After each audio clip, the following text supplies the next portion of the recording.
Hello, welcome everyone to the CWS webinar on extending welcome to LGBTI newcomers, outreach to local faith and community partners.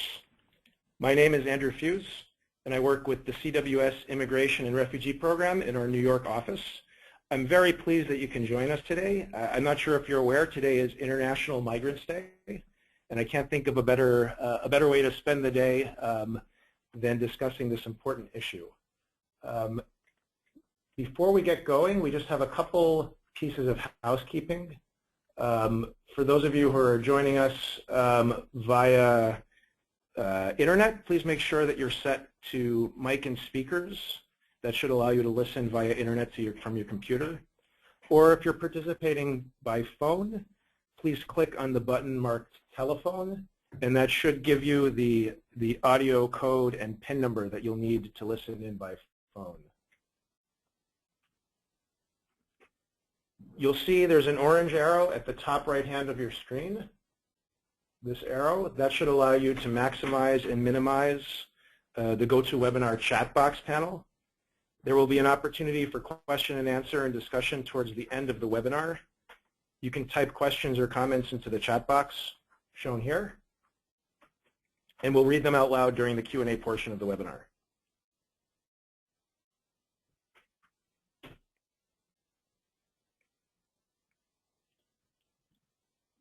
Before we get started, I'd like to share an overview of our webinar topics and brief introductions of our three panelists. Our first panelist is Neil Grungras, who serves as Executive Director of ORAM, Organization for Refuge, Asylum and Migration. ORAM works worldwide to conduct advocacy and community education on refugee issues, and since its establishment in 2008, ORAM has been a leading voice in the international humanitarian community on protection for persons fleeing persecution because of sexual orientation or gender identity. Neil's going to share some global context with us that should be very helpful in considering ways to assist LGBTI newcomers, and particularly refugees and asylum seekers, in their resettlement and integration in the U.S.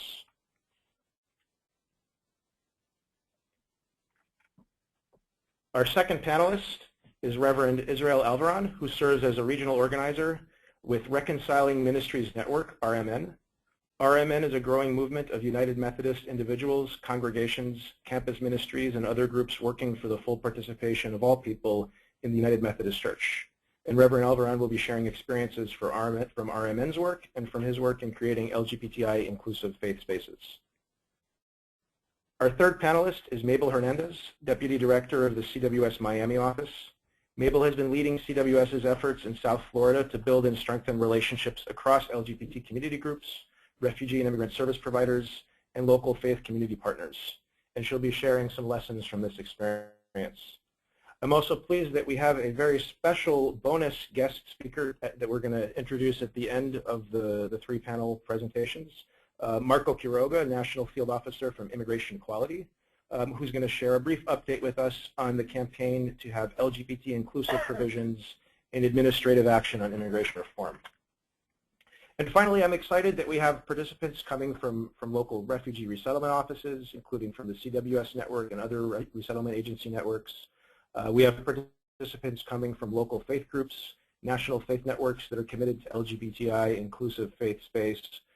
So we really hope that this webinar will be a good opportunity for us to learn more about what's happening across our different networks and movements and see what might be ways that we could collaborate in ensuring welcoming environments for LGBTI newcomers. This is an area where CWS has been becoming, I think, more intentional in our work, particularly our work with refugees and immigrants and in our related outreach to faith partners. We are recording the webinar, so could make it available along with the presentation slides. And we'll share a brief survey following the webinar so we could hear your feedback, including suggestions on what might be additional resources on this topic that could be useful to you and your organizations. And so now to get started, I will turn it over to Neil for our first presentation.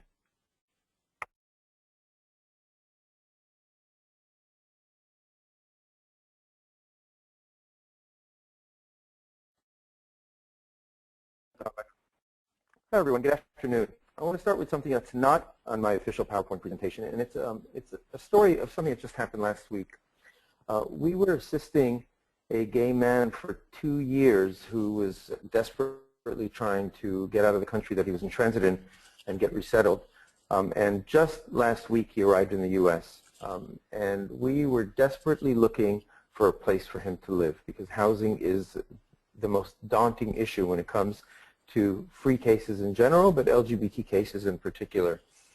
And during the course of our discussion, it came out that this young man had a huge need, which was to find his place in community and spiritually as well.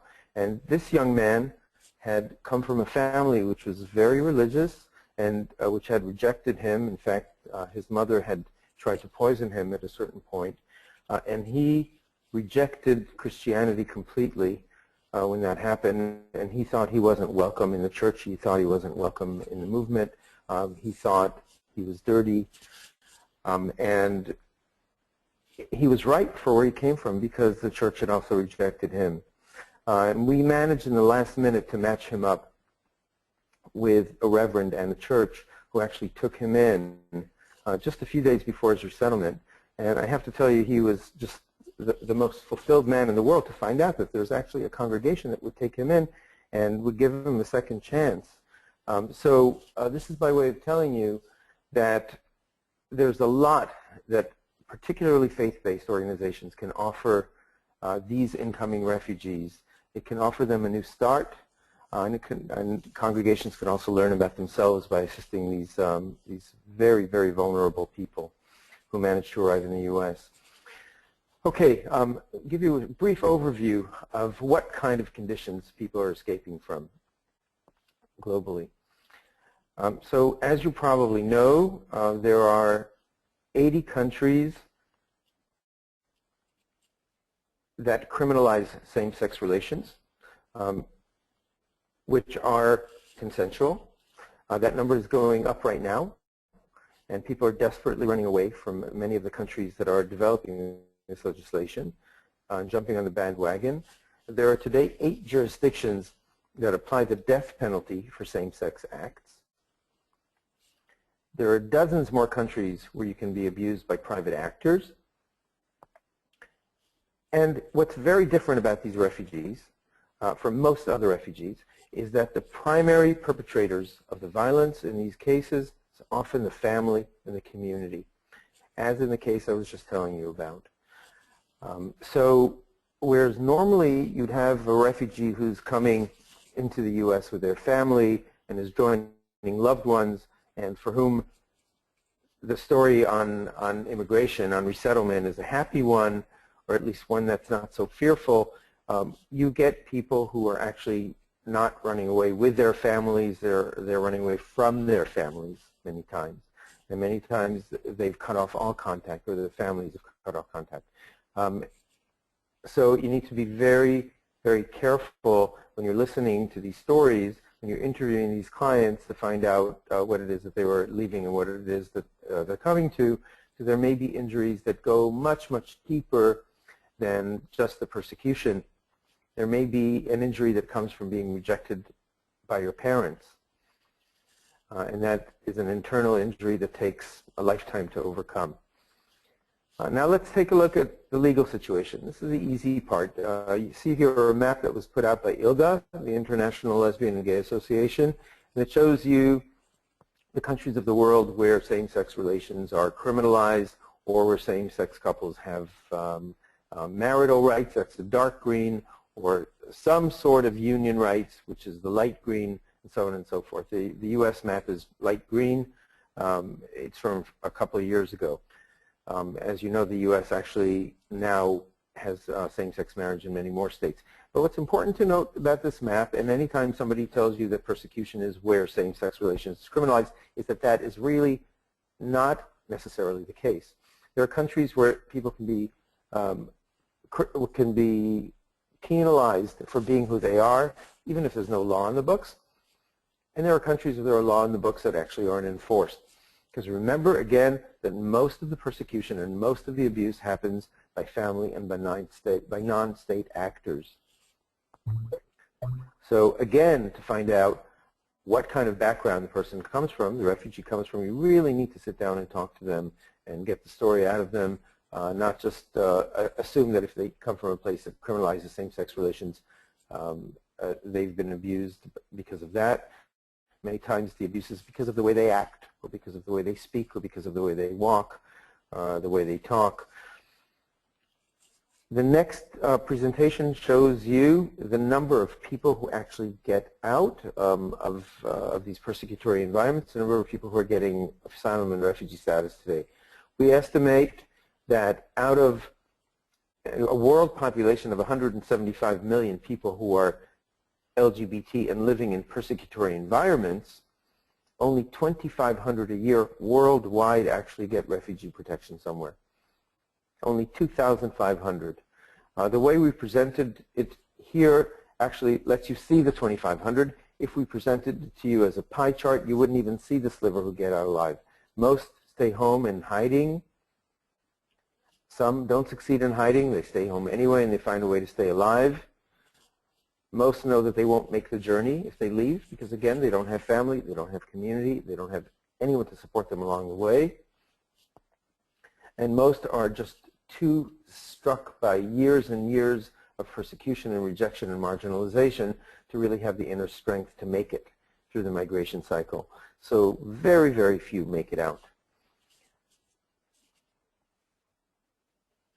What are the durable solutions for refugees? Well, as you know, the most common and the most desirable durable solution is voluntary repatriation. In LGBT cases, or in cases based on sexual orientation, gender identity, voluntary repatriation is almost never an option. That's because the conditions that gave rise to the persecution, which are usually social conditions and often also legal conditions, don't change fast enough for somebody to be able to go back in their lifetime.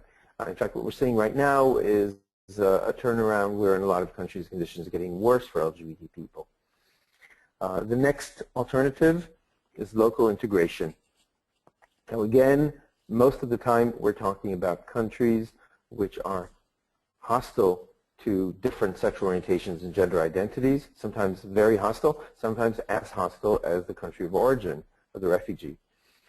So it's the only solution most of the time, it turns out, is resettlement. And the UNHCR recognizes that. Usually the UNHCR refers people for resettlement, and oftentimes the UNHCR also urges to expedite the case because these refugees are often in danger in their countries of passage or transit. So resettlement is often the only viable solution. And you need to get the refugees out relatively fast because they may be harmed in the transit country, harmed by their own compatriots, harmed by their own family, or just not be able to survive because they can't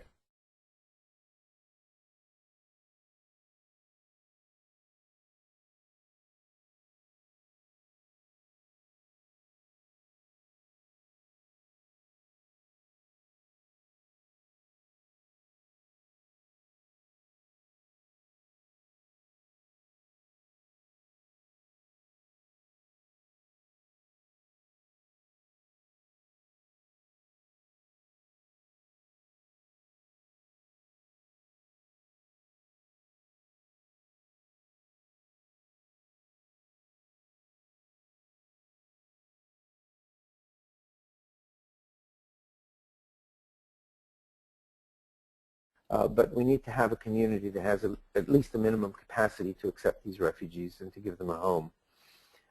Ideally, they'll also be with people who speak the same language and people from the same national community and, as I was saying, religious community. Oftentimes, though, the linguistic and the national bonds are better to keep separate because these refugees are so afraid of contact with people that they know. Oftentimes, they're hiding the fact that they were resettled from their own families back home. Seem to be very sensitive to that. Some other needs that these refugees have are affordable and safe housing. As I was saying when we started the story, as you know, when you have an incoming refugee, what happens the vast majority of the time is that the refugees have already been in contact with their family, and the refugee is going to reside with their family in the U.S. or in housing that the family has arranged for. In these cases, that's very, very seldom the case, and most of the time the refugees cannot live with their families.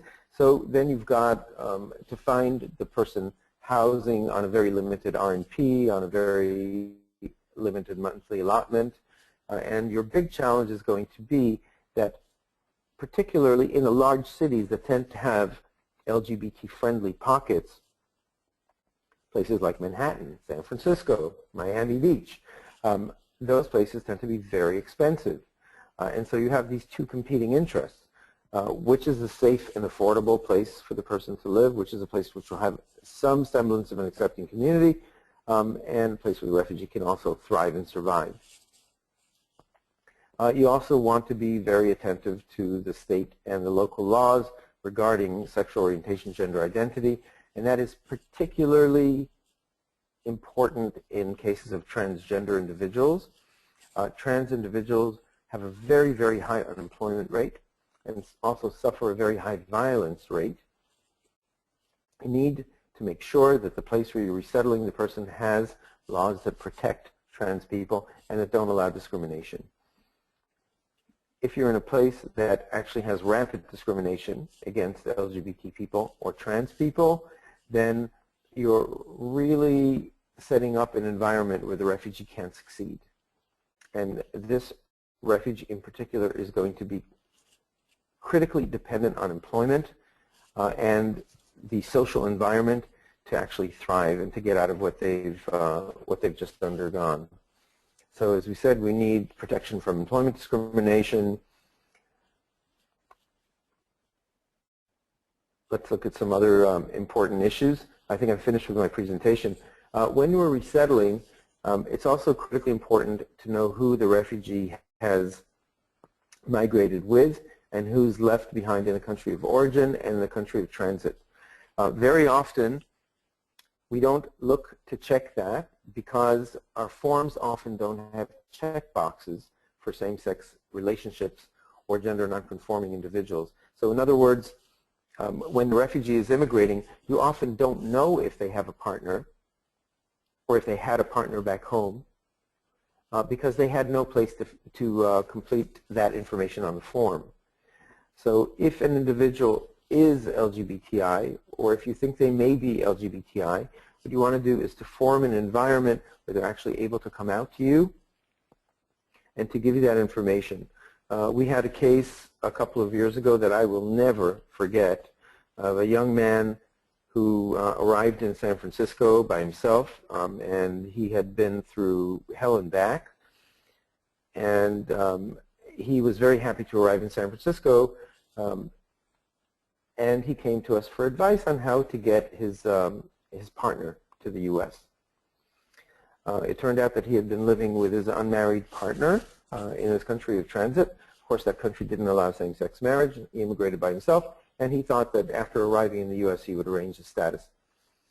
What we had to tell him was that it was too late at that point. That was also before DOMA was overturned, but in any case they weren't married,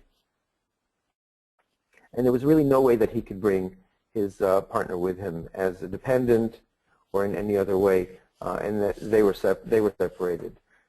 Shortly after we gave this client that advice, we found out that he went to every other legal services provider in the area to ask them what he could do. He called everybody in the country that he could think of, and he got the same answer, that there was really nothing he could do.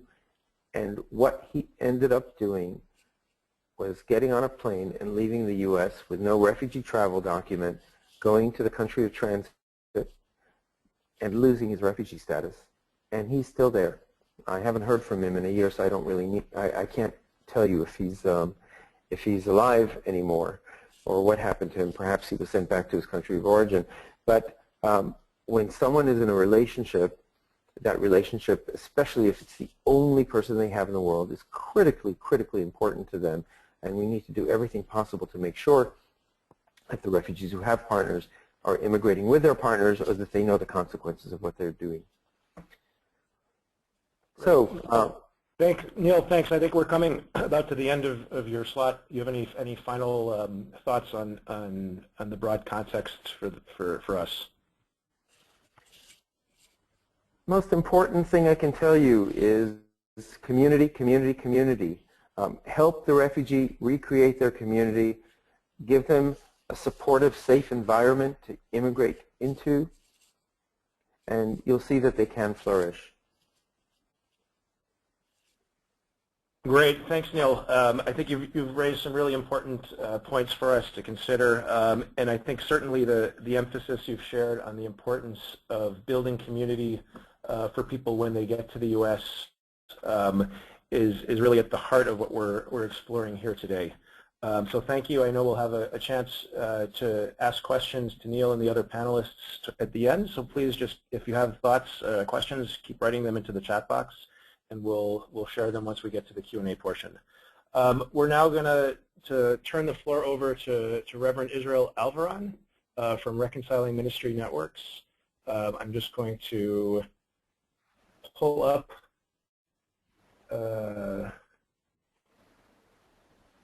here we go. Pull up Reverend Israel's presentation. And all right, you have the floor, sir. Hello, good afternoon or good morning, whichever time zone you are on. As mentioned and introduced, I work with Reconciling Ministries Network as our regional organizer for the Western jurisdiction, and I cover 11 states, currently 11 states in the West, which is roughly about, which is covered or managed by 8 annual conferences in our church polity. I invite you to, also check on the side of this presentation more details about who we are, what we do. As you can see in our movement's struggle in numbers, you can see that this is really an uphill struggle for us, given how big this denomination is and how big our scope of work is. We started 30 years ago as a part of a group called Affirmation, and later on it became a Reconciling Church program, where we wanted to make sure that churches, United Methodist churches, publicly declare themselves to be open and affirming. We started with 2 churches, and now we have over 657 churches and counting. We almost it's almost 1 church every month or more than that that becomes reconciling.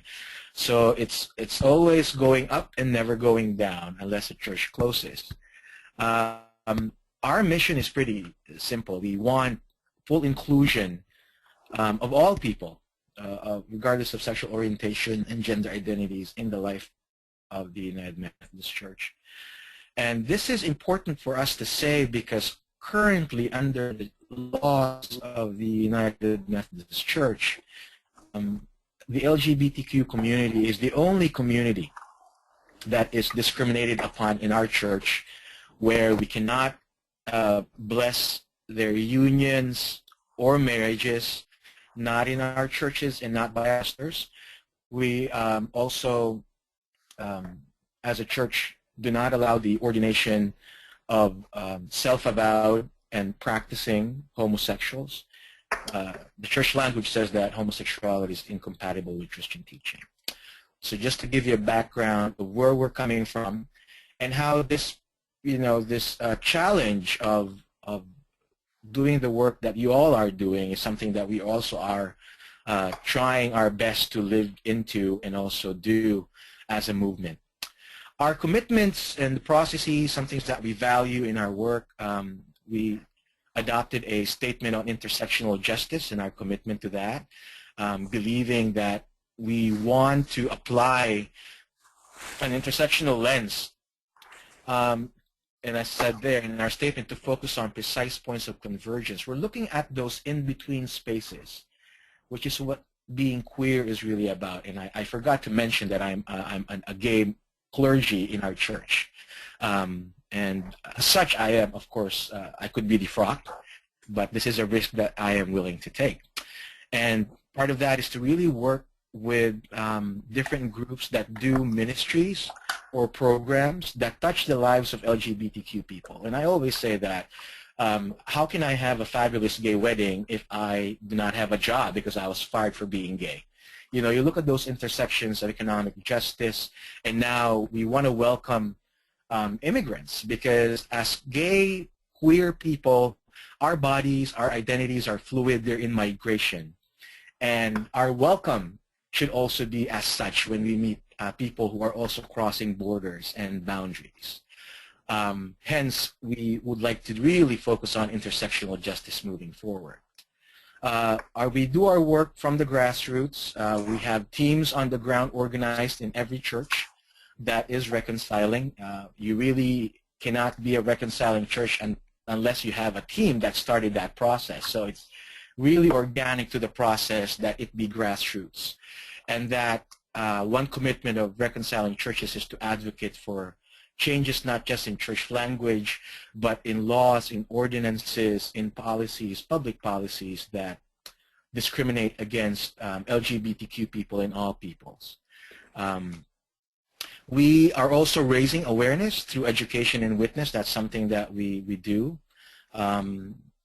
We have had the last year, this year, definitely we've had over 15 trainings all over the country using a toolkit called Building an Inclusive Church, which of course you can get from, at the bottom of the page you'll see there, Institute for Welcoming Resources. They have the toolkit that we use. It's ecumenical. It's used by different denominations. What are reconciling churches? I think you would want to know more about these communities because they're the ones that you have on the ground that your the agencies and service providers can network with and partner with. What does it mean to be a reconciling community? A reconciling community is committed to open the church to all people, and as such, that church, of course, has to have a statement, and we'll go to that part when we get to the steps. But a welcoming church or a reconciling church is a church that has voted to become such. They went through the process of conversation and dialogue, especially as they prepare their welcoming statement, and it's become public. And there are different types of RMN-affiliated reconciling groups. We have churches, regular congregations that are chartered congregations. We also have campus ministries that declare themselves to be safe spaces for all people, especially with young people in schools. Campus ministries would include, housing for students as well. We also have reconciling communities. This could be as small as a Sunday school class or a Bible study group or the women's group in church. And this has happened because some congregations are not yet at a point that they're ready to jump into the reconciling process. Hence, some smaller groups within the congregation decide that as the church is going through that, but their little group or community is ready to say, you know what, if you go to our Sunday school class or if you are a member of our women's group or men's group or youth group, we want you to know that we are welcoming and reconciling. What is the reconciling process? I think it would be good for you also to know about this, because if you are to engage LGBTQ immigrants, and I'm speaking not just as a gay clergy, I'm also an immigrant. I moved here from the Philippines in 2003 and later on filed for political asylum. I was a former political asylee given my political beliefs and also the persecution of activists in the Philippines over the last probably 5 or 6 years. We've had a lot of our social justice advocates, union leaders, grassroots organizers killed and abducted in the Philippines, and this is known in the human rights community. So I am also an asylee, a former asylee, and now I'm a green card holder, permanent resident. And going through the reconciling process, I take those hats with me because there has to be that inspiration of why you're doing this work. Why are you welcoming people as a church? Because everybody is welcomed by God, and so therefore the church has to be open. The welcoming process, as we do it and perceive it, is a graceful process. For people who are not religious, grace is a very deep theological term. What basically means is that, even if you are not worthy of acceptance, we accept you nonetheless, because it's not us but God accepting you and imputing that welcome. So the reconciling process is graceful, meaning we don't want to have people in the church who are not yet at that point of becoming reconciling, to go through a process where we listen, we dialogue. We always try our best to include everybody in the process and give everybody a chance to be heard and to hear their stories. The welcoming process is also relational, meaning it's organizing one-on-ones with members of the church. It is contextual, and this is something that's very important because many churches are already welcoming in other ways, and it's a matter of framing the context of that welcome to include all communities. So sometimes when a community or churches start the reconciling process, they start from what they already do. They're already welcoming immigrants, some of them are, and we step and we use that as a step to say, you know what, you're already welcoming immigrants, you're already welcoming young people and homeless people in the church. Well, we also want you to see that the LGBTQ community is a discriminated community that needs to be welcomed. The basic steps really is for the church, after going through a process of discernment, to have an official vote, a majority vote. For RMN, it's at least 75% vote for that community to be considered reconciling and affiliated with RMN. Some challenges, well, one thing, when you do the reconciling process, you're basically going against the laws of the church in many ways, especially if you say that you're struggling for full inclusion. That means you agree to ordination of LGBTQ people, that you agree, to some extent, to recognizing same-sex marriages, although for some churches that's another step. Clergy support is also very crucial. It's very hard to move on with the process if the clergy is not involved. So a lot of the preparation and groundwork is key in the process. A lot of information gathering, framing the messaging, the educational opportunities. But if the pastor's not supportive, that's also a problem. Perception is also a problem. We're perceived to be militant, very political, and we're called radical. And I think we are not going to be shy and say that we are, because we believe in radical welcome. We believe in radical hospitality. We believe in extravagant hospitality that's exemplified by the gospel that we uphold. What are the intersections of justice related to our work and the work of welcoming all strangers, especially immigrants and refugees in our communities? What does it mean to have a safe space and welcoming space for people of all sexual orientations and identity? One thing, I guess, is for everybody involved in this ministry to have a deeper understanding of course, what sexual orientations and gender identities are. And be mindful that people probably use different pronouns. So I think at our reconciling churches, we make sure that we respect people's preferred gender pronouns. We strive to offer gender-neutral bathrooms.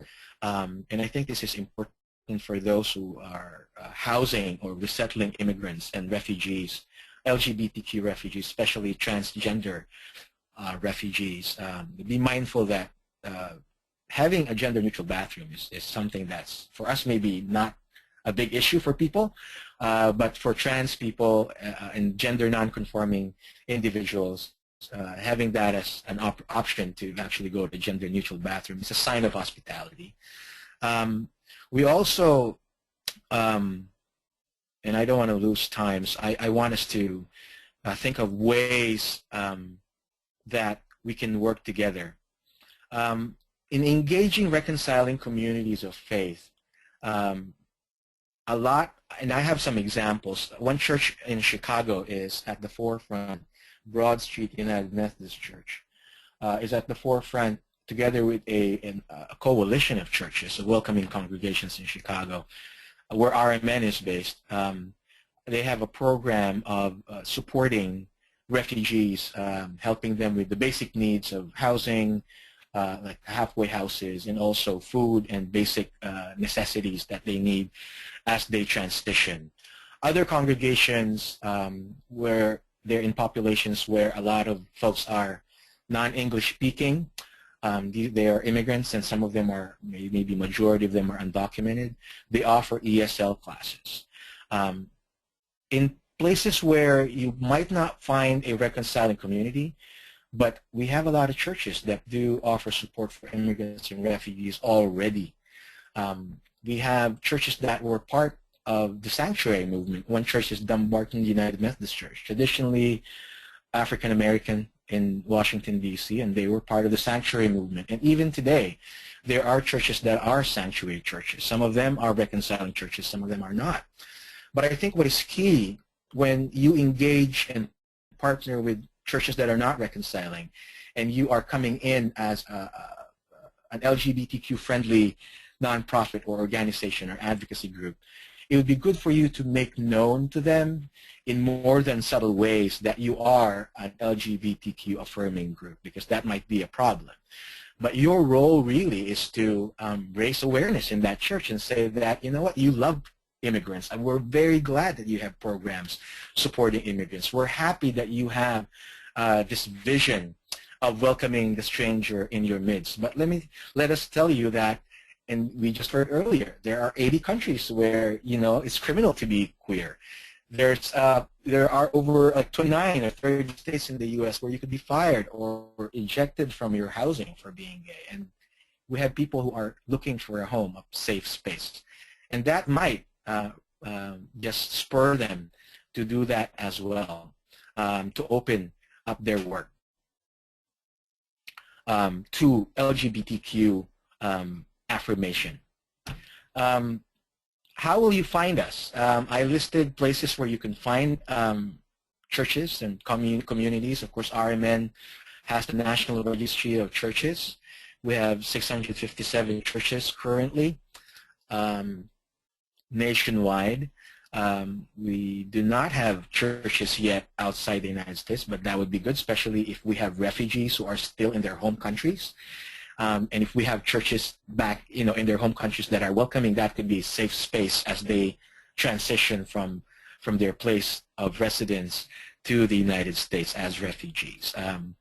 We also invite you to check out welcomingresources.org. They have a list of churches that are not just United Methodist, but across the mainline Protestant spectrum of churches. Please do check that. And of course, the Gay Christian Network would have more of the other evangelical churches included as well. And that would be a good place to check. I'm timing myself, and I'm not sure if I have a couple more minutes. Maybe another 30 seconds, and then there'll be some more chance at the end for you to give some closing. Sure. Let me just say that we are at this point also holding accountable our own movement. We recognize that our movement is predominantly white, but we're all passionate to do this work. We are still learning how to do the, you know, intersectional work. We're not saying that we're experts. And we're glad to be part of this conversation because as you learn, we also learn, and we can partner together. Thank you. Thank you, Izzy. I think that was a really informative and inspirational presentation that you've shared with us. And I think you caught the spirit of it right at the end, that we're all, I think, on this journey together, learning how we can be part of each other's movements, and I think maybe bring forward a more radical welcome in our work, as you termed it. Let me just pull up the the presentation here. We're next going to turn it over to my colleague Mabel Hernandez. Mabel is the Deputy Director for CWS in our Miami office. Mabel, can you unmute yourself, or do you need us to unmute you? Let me unmute you here. Okay. Mabel, you have the floor. Yes, thank you. Good afternoon, everyone. I will be talking about the roles of the resettlement agencies and how critical that is for our LGBT participants. Resettlement agencies are nonprofit organizations that provide sponsorship and initial resettlement services for refugees entering the U.S. And our role is critical. We provide not only immediate basic needs, but resettlement agencies also assist refugees in securing services that will enable them to achieve financial self-sufficiency as soon as possible. These services may include cultural orientations, counseling, English language training, job skills training, and placement. The services can be provided by the resettlement agencies, or we may go ahead and provide local information about local government agencies or other social service organizations that will provide these services. And since one of the key roles, I think, as a caseworker or an employee at a resettlement agency is, since our clients have to be economically self-sufficient so that they can thrive in the U.S., employment is critical. So I wanted to give you an example of a situation with employment, with discrimination. And it says here, some of the other employees made fun of me because of how I talk and act. For a while, my manager was asking me to do a lot of tasks that I did not see others doing. This was very hard for me. Later on, someone approached me and told me that this guy who was making me do all this work was not even a manager. He just wanted me to do his job for him. I never really felt comfortable there. And that's a Mexican asylee describing his work experience. Now, some things to consider when we're helping one of our participants in looking for work, some pre-employment considerations. Having a conversation with our clients is critical. We don't want to assume that because it's a male or a female that they want to be in gender-specific roles that they've done in the past. You want to have a conversation. They may have worked in construction in their country, but they have a passion to do something else. So it's critical to have that conversation with them and give them the opportunity to explore a different profession or a different career path now that they're here in the U.S.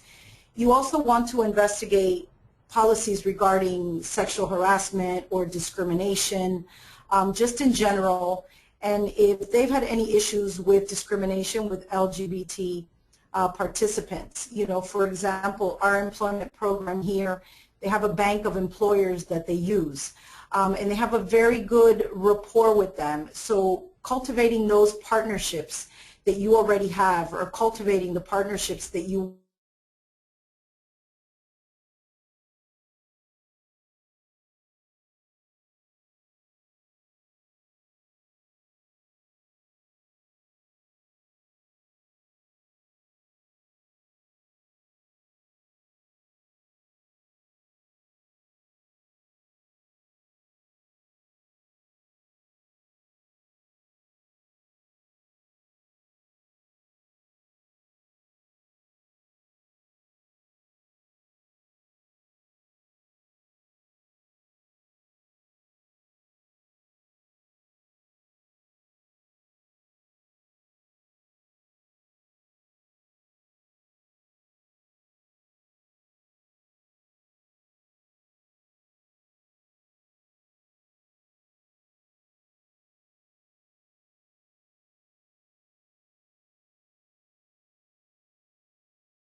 they might be afraid of losing their job, so they feel that they might just have to put up with whatever it is that they're going through, but that is not necessarily the case. And when I mentioned previously that we can assist our clients with any issues that they may have, and and I'm speaking of employment now, but it can be housing, it can be having issues at an ESOL classroom that people are making fun of them. Being an ally is supporting and advocating for a community of which you are not a member. We provided training to our staff here by department in our South Florida offices, as well as providing training to our task force, our refugee task force members, and the other resettlement agencies in the Tri-County area here in South Florida. And it's to learn about the challenges and confronting the biases that we may have towards LGBTs. Also, being an ally is, just following when you're talking to a client. It's following the conversation. Don't lead them. Don't try to direct the conversation. Let them express themselves. And using an empowerment model is very important. We want the client to focus on the strengths that they have, and they've gone through terrible things in their country, and they still might be pretty alone here in the U.S. because their community may not be accepting or welcoming of them. So it is important to focus on the strengths that they have in order for them to have a successful resettlement experience. Also, establishing a good rapport with your clients, listening, thanking them for sharing any stories that they have to tell, because it's very difficult for them to have to share with someone that they just met all of the things that they have experienced in their country, because they may are an LGBT individual. Also being sensitive. I'm sorry that you had to go through that. It must have been very difficult. If we don't understand terminology or something that they are sharing with us about what they may have experienced in the country, it's important, and it's okay for us to say, I don't know what that means, can you explain that further? Because what that does is it shows our clients that we care and that we're compassionate about them and that we really want to help them. So understanding their story, understanding where they came from and what they've experienced, it's important for us, and and it validates them as a person. Creating a safe and inclusive environment. Here in our South Florida CWS offices, we've used physical markers. We have the pride triangle, the colors. In our office, we have LGBT safe zone stickers. And although the LGBT, the pride colors is a Western symbol, it is recognized throughout the world. So at the time that we put up our posters and our signage in our workstation and in our lobbies, we had approximately 18 LGBT clients self-disclose through our Cuban Haitian program, so that we were able to resettle them together as couples. We also had a transgender client that came to our office. So it is important. Also, just having allocating time for them and having a private space for them if they want to, discuss with our caseworkers. We have conference room here in our office. I don't know in other local offices if they have a private space for them, to talk to the clients and just, do the whole intake process and get all of that very confidential information. Also, something that's very important is interpretation services. We may not want to use someone from the same community because our LGBT clients, and it's been our experience that they don't want other members of their community to know that they are LGBT. And they're afraid that if we use an interpreter that is from the same community, even though, we stress confidentiality with our volunteers, we don't want to risk, their safety. So we may use interpreting lines or college and universities, and we've done that in the past. Those are some of the stickers that we've, postings that we've had in our office, the LGBTQIA support equality sticker that we have in some of our workstations, our Zavestone as well. We have those in our workstations, and they've just been very, very important in the work that we've done and having our clients self-disclose.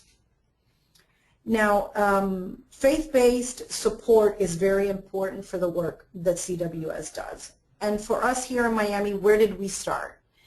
We reached out to local LGBT welcoming congregations in the area, and how we found those, we looked on the www.gaychurch.org, and we reached out to these pastors or outreach ministers, and we set up a meeting to talk to them about who we were and what the work that we did.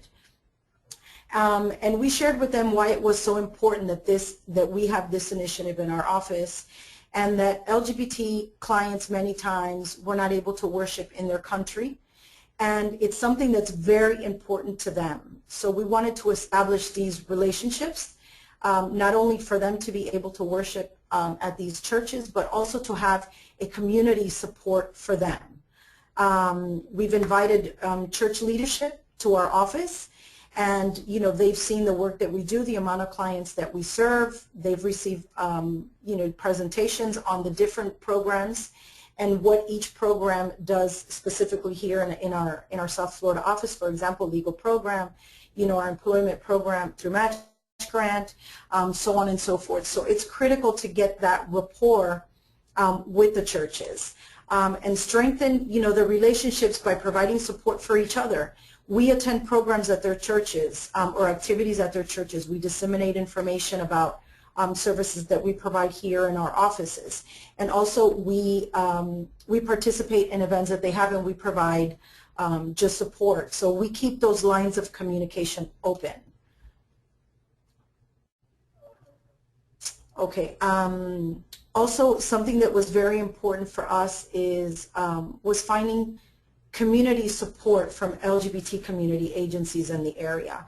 And we met with numerous agencies in the Tri-County area here in South Florida, just trying to get information on what services they provide, what they offer in the community. A lot of them provide employment for LGBT individuals. And we've invited them to our office so that they know the services that we provide. And we established a very strong partnership. We have information about immigration legal services at the LGBT welcoming agency in South Beach. We have organizations in Broward that we work very closely with for our LGBT participants. And we've created a database. And we have all of those services and all of those agencies by county. So our employees have access to these, to this information. So we have a client that's looking for, example, a job or community activities that they can attend. We know exactly where to look for this information, and we can share that with our clients. Keep a calendar of activities for LGBT individuals in the community, so that way they can establish other relationships in the community in the event that they don't have a strong family support or community support. These are some of the websites that we use. I talked about the gaychurch.org, also the National Gay and Lesbian Task Force. That is a wonderful resource. PFLAG is a great resource for us. We may have families that are having difficulty accepting, that their child might be LGBT. So that is a great resource. The YES Institute, Prevent Suicide, Powerful Communication and Education on Gender and Orientation. The Gay and Lesbian Chamber of Commerce, Oscar, the office director, and myself, we are members of the Gay and Lesbian Chamber of Commerce. We attend their activities, we invite them to our activities, and we continue to strengthen those relationships. LGBT community centers, they're always having activities and events and information fairs and health fairs, and we provide that information to our LGBT clients. The ACLU, and also the Gay and Lesbian Alliance Against Defamation. And also we have a switchboard here in South Florida, and they have just launched, I want to say maybe a few months ago, they've launched a hotline for LGBT suicide prevention. They allocated funds to that, so we have those resources at hand in the event that we encounter any of our LGBT clients that may be, has mentioned to us that, they're thinking of committing suicide, or just to give them the information if they're going through some difficult times. We've given them the information to the switchboard as well. Great, thank you, Mabel. I think that was a very thorough overview of the good work that you and the team in Miami are doing. And I just want to keep this up on the screen for folks. If you haven't had a chance to go to gaychurch.org, I encourage you to check it out. It's fairly easy to use. You can identify by zip code, by city, see a map of churches and congregations that are identifying themselves as LGBT inclusive.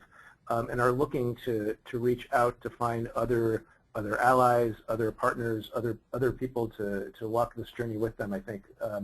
I've tried it out with looking at different locations in the CWS network, and I've not yet found a location where we have an office where there haven't been multiple churches that have come up on this listing. So you should be able to find ones near you. I'm going to turn it over now to Marco.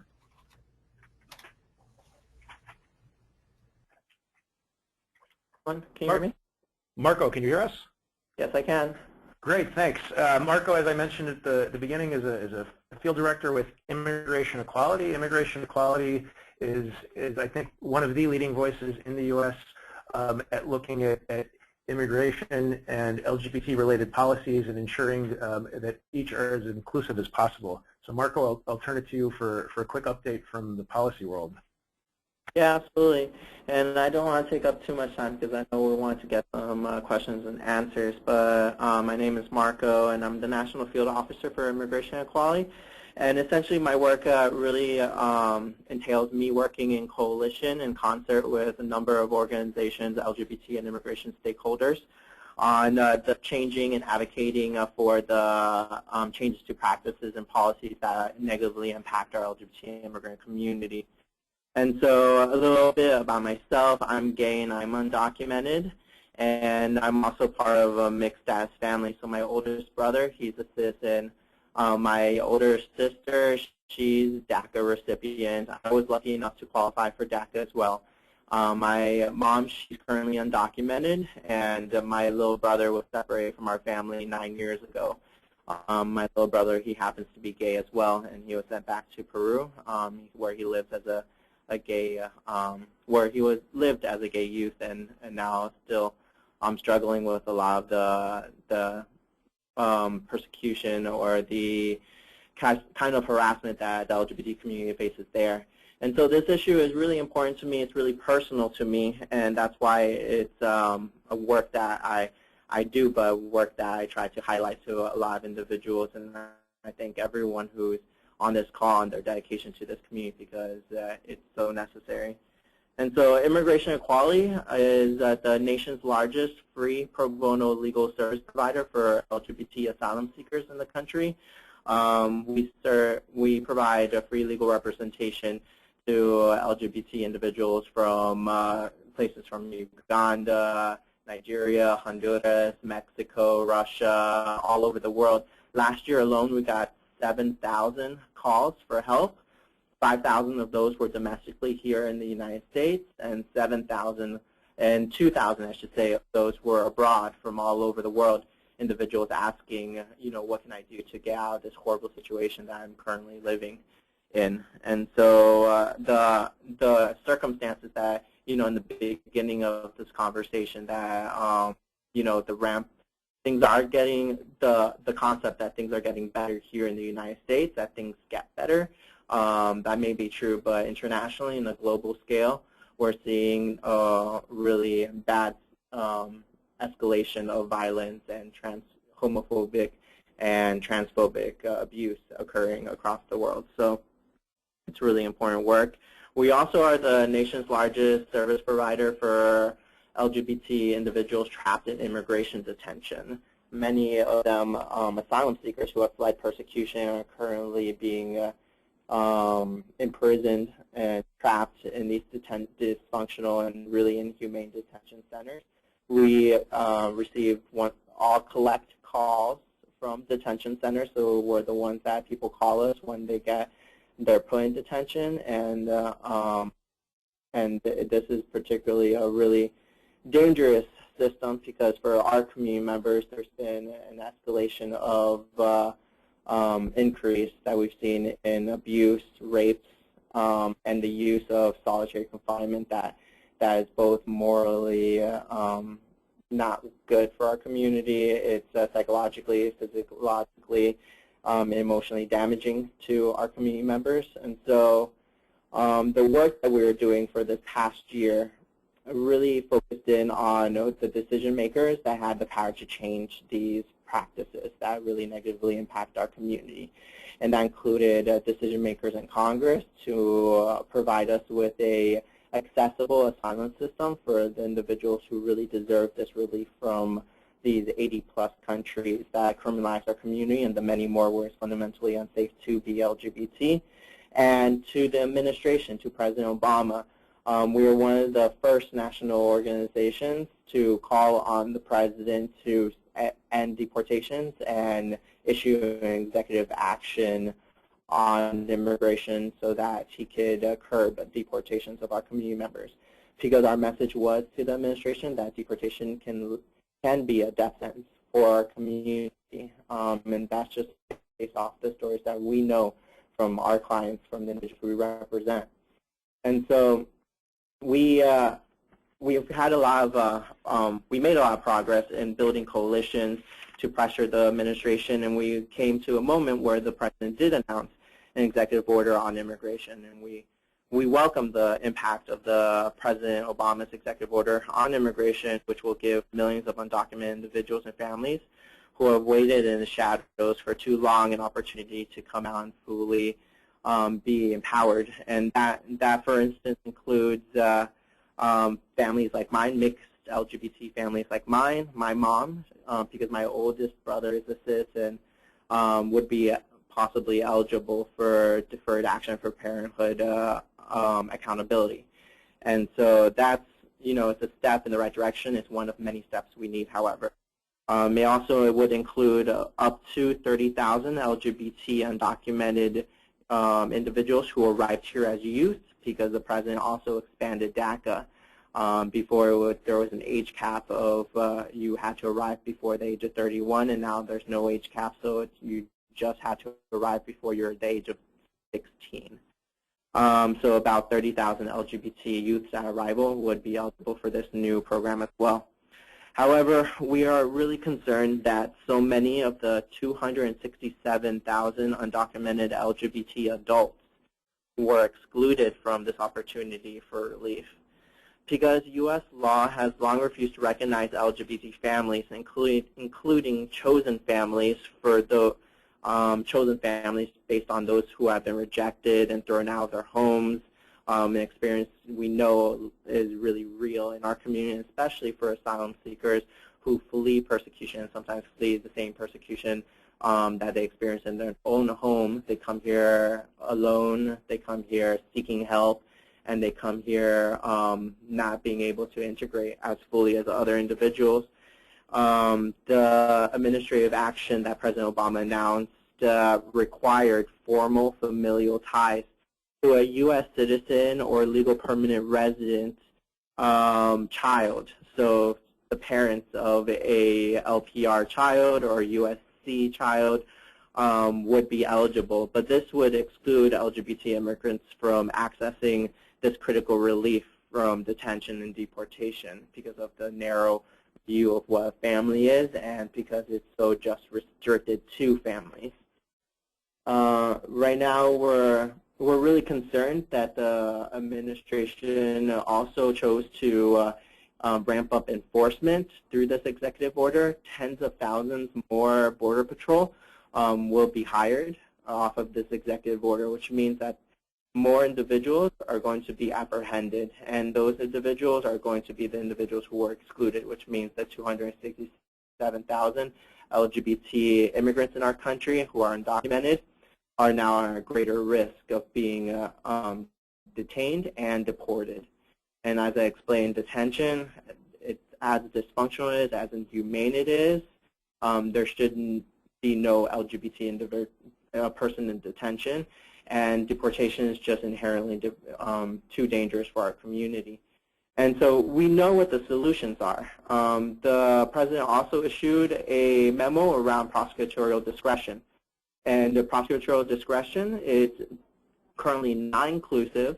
What Immigration Equality is doing is going to be issuing some recommendations to the Department of Homeland Security as well as advisors to the White House to include follow-up guidance on prosecutorial discretion, so that could include vulnerable populations such as ours, so that when individual cases are being taken up, they take into account the particular barriers and obstacles that our community members face. And we also know what the solutions are around detention. We need community-based alternatives to detention that have been proven effective, that have been proven to work at over 90% rate of reappearance at hearings. Our community members, they want their day in court. They want to be heard, and they want a permanent and lasting solution to be able to stay here in the United States, safe, where they can be safe. And so alternatives to detention have been in the hands of decision makers at the Department of Homeland Security and ICE. And for over 6 years, we've been advocating for this. And it's due time, way overdue time for them.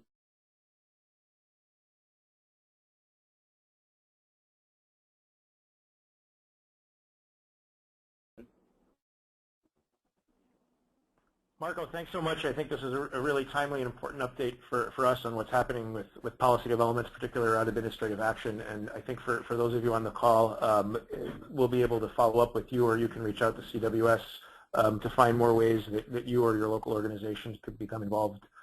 We have been working with Immigration Equality to develop a faith community sign-on letter in support of LGBT inclusive provisions to the administrative action. I think, as Marco noted, there have been concerns that while we welcome the relief that it will offer some of our families, it's not as inclusive as we would really want it to be. I think we're gonna now turn to the question and comment portion. We're going to read off the questions here. My colleague Kate Makem, who works with our U.S. network here from the New York office, is going to read some of the questions that have come in. I think we'll read them as a group, and then we'll turn it over back to the panelists, first to Neil, and then to Izzy, and then to Mabel. You can feel free to respond to whichever pieces of the questions you would like to. Okay, we have 3 questions, and I'll read them off thematically. Our first question is regarding housing for asylum seekers. If any of our panelists have advice on where one can find housing for people who are in the process of awaiting determination on their case. The second is, are there any partnerships or coalitions of LGBT refugees in any place in the United States that you're aware of? And third question is specifically for RMN. Have you seen any best practices of coordination between immigrant welcoming congregations and RMN? Any specific language to use with non-RMN congregations? Okay. Neil, we'll turn the floor to you first. Unmuted. We'll turn the floor to you first. Yes, hi, this is Neil. When I answer the question about housing, I raised that during my presentation, and it's indeed the critical issue both for asylum seekers and for asylees and for incoming refugees, for everybody. What we have done is actually reach out to the community in advance of knowing that somebody needs housing, to educate the community, to let the community know that there are people who on a rolling basis are going to need a place to stay, and you take what you can get. There are people who will open their homes for a few weeks for an incoming refugee, and sometimes that's good enough to let the refugee get on their feet. Some people will open their homes for a few months, and we've had refugees who've now been living in a place that was matched for them a year in advance. We do that through actually including the community in the process of resettlement, so that we have the maximum outreach and that the community has ownership. That can be done through the church, or if it's not done through a church, then through a community group. With regard to asylum seekers, of course, the situation is in a lot of respects more dire than it is for incoming refugees, because asylum seekers don't even have that bit of R&P that they can pay in rent. And so in those cases, you're really most of the time looking for someone who's generously going to offer a free room, a place to stay for a few weeks or a few months until the refugee can at least, the asylum seeker can at least be approved and get on their way. But the answer here again is community, and it's doing maximum outreach and education before you know that you have a particular case needs. Because once somebody presents themselves to you as needing a place to stay, it's usually immediately now, and by then you're going to have a problem on your hands. So have a register of people who've expressed interest, keep them involved in what you're doing, let them know what's going on. If you're talking about a resettled refugee, then if the person's offered housing, they can usually already be involved with the resettlement process, and they can know how the case is going, and whether the case has been approved, and how long the security check is going to take, and so on and so forth. With an asylum case, you can also educate the people who are offering housing on the steps, the processes, how long it takes to hear a case in the area where you're offering the housing, how long it typically takes to issue a decision, what the process is, what benefits asylees have, and so that way you get maximum community involvement, and again, that is going to be your key. Great, thanks, Neil. Izzy. Hello. Yes. The question for me was if RMN partners with non-RMN churches around immigration. Straight up, I would say that I do not know of such. Our work with non-reconciling churches, our first step is really to make sure that they go through the reconciling process, because that's our main mission. But I would imagine that we have reconciling churches that are part of coalitions of other churches that do immigration work that are not reconciling. That's definitely, because we do have churches that are not yet reconciling but are doing the work of welcoming immigrants. One example, and this was asked also, one partnership is called CLASP. It's the Chicago LGBT Asylum Support Program in Chicago. And one church that's leading this is a reconciling church. It's Broadway United Methodist Church.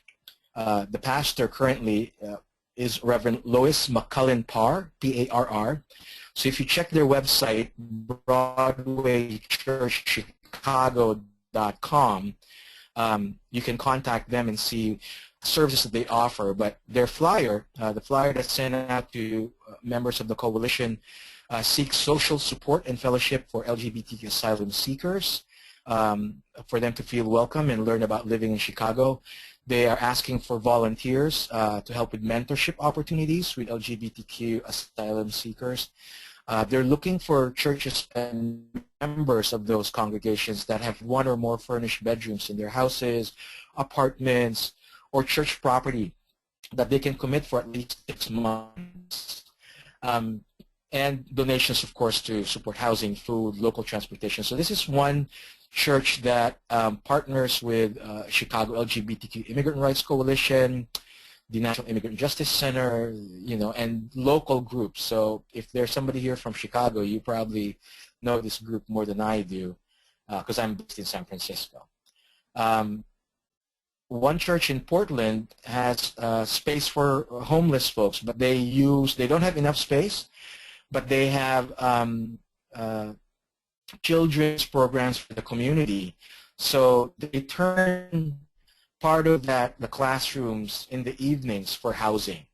So there is space for them, and they're trying to accommodate everybody who are out in the streets. And of course, I would imagine they would be open to having immigrants come as well. And somebody spoke from Miami. When I was working with another agency of our church, I met churches in Miami that are not yet reconciling. Some of them are, but they offer job clubs programs so that people can actually go there and get some skills and learn English as a second language and probably get placed in a job. So those churches, United Methodist churches, are also doing that work. Please let me know if there are other questions. I think I tried to answer it as much as I could. Thanks so much, Izzy. Mabel, you have the floor. Oh, okay. The churches that we've been working with locally have provided us with some monies in the event that we would need to pay, let's say, for emergency housing. And we also have partners in the community or individuals in the community that would be able to house someone for a short period of time. Most of the clients that we receive, even though they don't have families here, we assist with finding apartments and donations and assisting them with the first couple of months of financial assistance for housing. Great, thanks, Mabel. And I think we have not received any other questions, so I think we're coming towards the end of the webinar session. Maybe, Mabel, while I have you unmuted, do you have any last thoughts, comments, suggestions for the group? And then I'll turn it over to Izzy and then back to Neil for any final comments. Absolutely. I encourage all of the resettlement offices or community organizations to reach out not only to their LGBT welcoming churches, but also to the LGBT community organizations. They're a great resource. They're a great help to the work that we do because it's an open communication and collaboration. And at the end of the day, we're able to provide our clients with those services that we aren't able to link them to in the community. So I encourage you to reach out to them, invite them to your offices, visit their organizations, get those lines of communication open because they will be a great resource for our LGBT clients. Great, thanks, Mabel. Izzy, any final thoughts, comments, suggestions? Yes, as I said earlier, we're also learning with you about being at this intersection of justice ministries. I believe that this work, pushes us and holds us accountable. In one way, we do need to have a survey of all our reconciling churches that do this kind of work, so it would be easier for us to connect you. But we would like to partner with your groups, the service providers who are on this call, and of course CWS. Connect you locally to our regional organizers on the ground who live in their regions, and be easier for them it would be easier, I guess, for you to be introduced to our local congregations if the regional organizer says that we've met and, we do endorse this work, or they could identify specific churches and communities in their area. But let's continue talking, and I hope that CWS can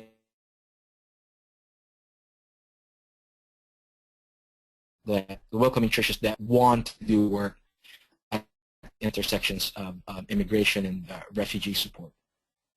Thanks so much, Izzy. And we're gonna distribute the PDF that you shared with us that we showed in the presentation. We can distribute that to the participants. Does that have an email contact of how people could get a hold of you or RMN? No, the PDF I sent you has our website, but I could, of course, you're more than welcome to send my information, but I could send you a list of contacts. be fantastic, and I would encourage folks on the excuse me, on the participants on the webinar that when we send this around for you to visit the RMN website. I think it's really a fantastic resource. Thanks, Izzy, so much for joining us today. You're welcome. Neil, any final thoughts, suggestions, words of wisdom for us? Any final thoughts, suggestions, words of wisdom for us? Resources. If you go onto our website at www.oraminternational.org, go into our section, you'll find a publication called Rainbow Bridges, a guide to rebuilding the lives of LGBTQ refugees and asylees. And you'll have there a handbook of how to form a guardian group church, if you're from a church or within your community, and what the various steps are. We have run out of this publication right now in hard copy because it was so popular, and we are updating it, and it's available for free to anybody who wants it. So please write us. The other resource that I want to offer you is LGBT welcoming posters that we are also distributing for free and have distributed thousands around the world already. And those are exactly the same kinds of posters that Mabel was describing, that signal to asylum seekers and asylees and refugees that you're a welcoming environment. So please log into our website at oraminternational.org and give us a holler, and we'll try to help you out in any way we can. Thank you. Thanks so much, Neil. I'd echo Neil's suggestion that you visit the ORAM website. There's a number of really useful resource materials. We have one participant has already written in a comment thanking you, Neil, and thanking ORAM that they used Rainbow Response recently in one of their local trainings. In fact, it was, I think, in one of the ORAM publications, there was a recommendation for faith-based organizations in the U.S. to become more active in doing outreach with the faith community on building connections between their work with immigrants and refugees and faith community response work. That is part of what has pushed CWS to try to take initiative in organizing activities like today's webinar, and engaging more actively on this issue from policy standpoint, advocacy standpoint in the U.S. We've recently begun some overseas work, particularly in Kenya, looking at ways to engage faith communities and faith community leaders on the importance of protection for persons of all sexual orientations and gender identities, and particularly being aware of what are the factors that might cause people to have to flee their homes because of persecution they're experiencing. And finally, I want to thank everyone who joined us today for coming on the line. Just one of the questions I think that was asked was whether there are any partnerships or coalitions of GLBT refugees. One that we're aware of, one initiative here in the U.S. Has been by the LGBTI caucus of the Refugee Congress. The Refugee Congress is a representative body of refugees and asylees that has recently coalesced. They do have an LGBTI caucus chair. I don't think he's on the webinar. He had registered for it, but I don't see him on the list. But his name is Lozal Baloa. He's been quite active in convening meetings between resettlement agencies, between LGBT community organizations, federal partners involved in resettlement work, and I think that caucus would be a good point if you're working with people locally who are refugees, asylees themselves, who want to be connected with other LGBT refugees and asylees. That would be one entry point, and we'll see how we can make that contact information available to the participants. On that note, let me thank everyone for joining us. We will make the presentation available to you, and as I mentioned at the start, we will send out just a brief survey to get your feedback both to the webinar today, but also any recommendations, suggestions for future themes that we could explore either through webinars, through sharing resource materials, best practices, whatever makes sense for you and your work. Thanks, everyone.